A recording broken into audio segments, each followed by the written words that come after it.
the preoperative examination of patients when they come in the day before surgery. They've already been seen in clinic, decided to need their cataract, and this old but useful device here is what we use to calculate lenses that are going to go in the eye for tomorrow.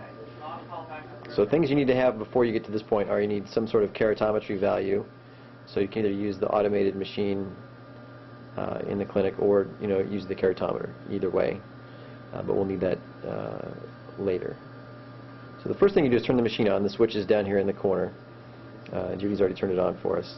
And then the next thing you're going to do is put in the patient data.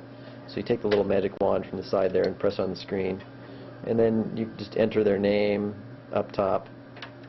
So after you pick the name, you'll see how this works, and it gives you this funny little keyboard, and we can put in a name that way.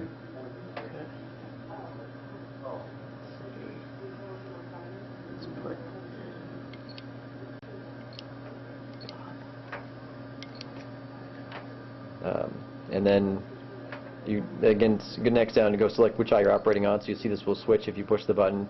So the default is that the right eye is the operative eye, the left eye is the fellow eye. If you press the button on the side, it'll switch. So make sure you pick that correctly so that your lens calculations come out right. You actually don't need to put in spectacle, sphere, and cylinder. That does not involved in the calculations we use, but you can have it on the sheet if you wanted it printed out. And again, this will all be the same. You just select it, and then it gives you a number pad. The things you do need are the keratometry, so pick the Ks and then enter those either from sometimes the text will do automated Ks for you. So you can just enter that, and then so it'll go right eye first, give you 2 K values, and then left eye K1 and K2.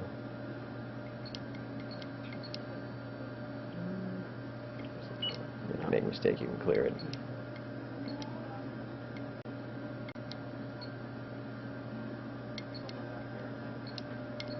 Alright, so now we have all the keratometry values. And we have the patient data entered. If we go to physician IOL data once, I'll just show you what's there. So this one, there are these 5 presets over here. I think people have just used number 1, and everything in there is entered correctly. So the important stuff is this machine was made before all the modern lenses we use, so the A constants have been entered manually.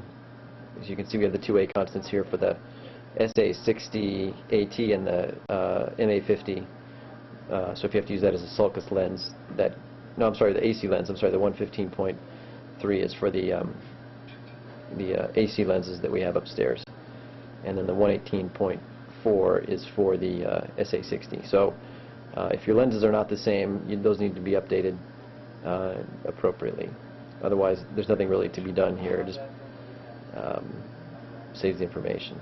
So then after this, we're ready to go to the biometry setting, which is where we're going to measure both eyes actually with the ultrasound, and we'll go there and do that next. Now, okay. So now we're back on the biometry mode here. So we've got it set up, and it'll say right eye, and you can see a little scan fluctuating here. So then we go to the patient and have them look straight ahead across the room, and just bring the scan up. You want to bring it up really perpendicular to the front of the eye.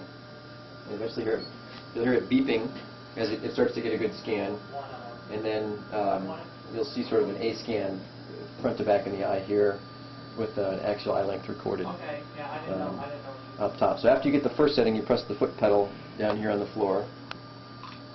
It'll store that as the first value, and then we just want to repeat that all 5 times over here on the side. So you get 5 values. If you see an outlier, I usually go back, and if you can zoom in, so you can go back and edit, edit A scan over here, and then pick which record you want to edit by pressing this button. And so if you don't like that value, you can erase it and do it over. So if you get one that's way longer or way shorter than the other 4, you can get rid of it that way and try to make them more consistent so you get a better lens calculation. So that's the basics of biometry. Do that both eyes, again 5 scans each eye, and then it'll do the calculations from there.